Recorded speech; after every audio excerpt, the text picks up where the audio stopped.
Sénégal, bonjour, ndekete yo, ça sent le nez,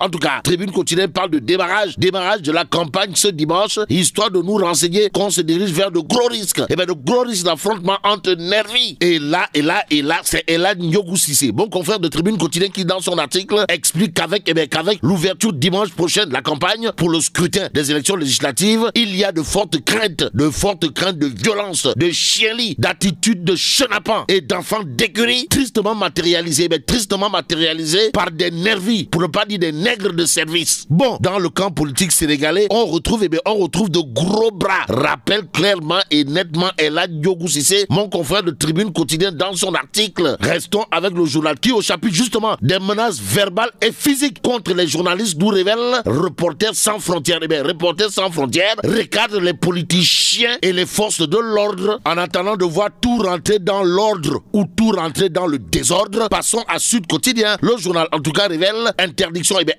des activités de sensibilisation et de mobilisation de l'opposition en pré-campagne électorale quand les préfets tronquent la loi, en tout cas hors la loi. Les préfets le sont au regard de ce qui révèle Sud Quotidien ce matin. Le journal de nous renseigner qu'après Yewwi Askanui, la coalition Art Sénégal confinée à Tamba dans le Sénégal oriental et à Kolda dans le Sud Quotidien de rappeler que l'article L61 du code électoral interprété à l'envers par justement les préfets qui tronquent entre guillemets la loi, et c'est peut-être au nom de la loi de la liberté d'expression et de la démocratie que le quotidien accroche Khalifa Ababacar Sall. En tout cas, répression de manifestants, Khalifa Ababacar Sall bande les muscles, révèle le quotidien. Bon, le quotidien de souligner les propos de Khalifa Ababacar Sall qui dit billahi wallahi tallahi, les gens ont été torturés, c'est inacceptable. En tout cas, comprenez Khalifa Ababacar Sall de marteler toujours dans le quotidien, nous allons gagner les élections, ce régime est vomi. En tout cas, les leaders de Yewwi Askanui en tournée à Ziguinchor et Bignona nous livrent clairement et nettement le quotidien Dakar Times pour sa part d'indiquer législative 2022-2027, le contrat de Art Sénégal qui change tout sur la sortie au vitriol aux allures de djihad, signé le Tierno de Ndioum, comprenez Cheikh Oumar Al-Foutiou Anne, à lire dans Source A. Le journal, en tout cas titre, entretien exclusif, le Tierno sabre tout. En tout cas, Billahi mina Ousmane Sonko Radim, voilà ce que semble dire le Tierno de Ndioum et Eliman de Podor dans Source A. Le journal de souligner les propos de Sawai, à savoir le Sonko virulent, très à l'aise dans l'expression en utilisant des propos violents, n'existe plus. Le Sonko qui est là aujourd'hui est un Sonko confronté à la réalité, notamment son contentieux avec Adji Sarr. Que retenir sinon le Tierno de Ndioum, comprenez Cheikh Oumar Al-Foutiou Anne, semble dire qu'en réalité des réalités, le leader de Pastef, les Patriotes, a fait dans son pantalon. En tout cas, il a tout fait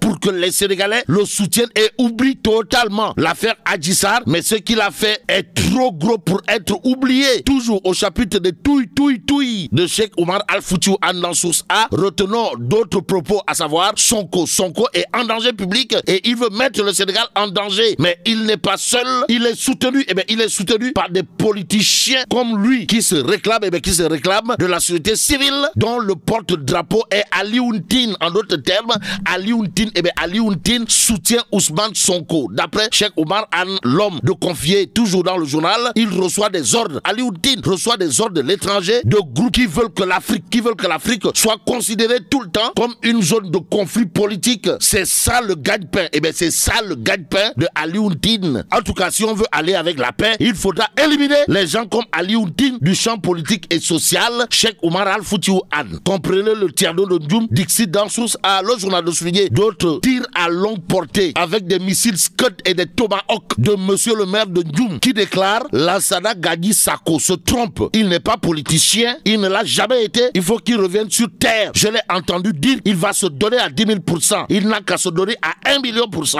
Il n'aura pas d'influence sur la politique du pays. Je ne lui connais pas. Alors là, pas du tout. Du tout. Un seul militant. Bon, Macky Sall et la présidentielle de 2024, voilà ce qu'a tenu à expliquer à haute et intelligible voix monsieur le maire de Ndioum dans Source A. Et pendant cette enquête quotidienne parle de l'avenir de l'AFP, histoire de barrer ça d'une interrogation Kourouba Ifal et Mbolde Mourid. Bon, va-t-on vers la dislocation? C'est l'interrogation interrogation de enquête, le journal le soulignait Ali Ounsar, Malik Diop et consorts qui, pour remplacer Tafa le progressiste à l'issue du prochain congrès de l'AFP. Que retenir sinon les propos de Zator Maï dans Enquête quotidienne, à savoir Moustapha Niass. Moustapha Niass, ou l'enfant de Kër Madiabel et de Kër Tafa, qui n'a jamais fait l'école buissonnière, est un homme politique qui ne sera jamais, au grand jamais, à la retraite. Bon, Moussa Diaw, enseignant-chercheur en sciences politiques à l'UGB de son état, de confier toujours dans Enquête, le congrès pourrait conduire à d'éventuelles dissidences et révoltes. Bon, révolté Tchoux,